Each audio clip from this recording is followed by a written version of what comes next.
મિત્રો, આ વિડિયોમાં આપણે શ્રી કૃષ્ણ ભગવાન વિશે જાણીશું.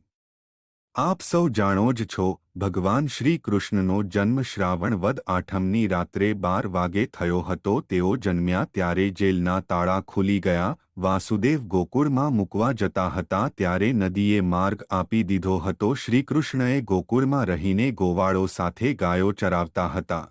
તેમણે મામા કંસ, માસી પૂતના, અગાસુર, બગાસુર જેવા રાક્ષસોનો સંહાર કર્યો હતો. કાલિયા નાગને નદીમાંથી દૂર કર્યો હતો. ગોવર્ધન પર્વત પણ ગોવાળો સાથે લઈને ઉચક્યો હતો. તેઓ પોતાના ગામનું માખણ બહાર જાય નહીં તે માટે મટકી ફોડી અને પોતાના મિત્ર ગોવાળને ખવડાવી દેતા હતા. હજારો વર્ષો પછી શ્રી કૃષ્ણ જન્મોત્સવ આજે પણ ભારતભરમાં ઉજવાય છે. શ્રી કૃષ્ણ વિશે બોલીએ એટલું ઓછું પડે, પણ વિડિયો નાનો હોવાથી આપણે વધુ લઈ શકતા નથી. વિશેષ બીજા ભાગમાં જોઈશું.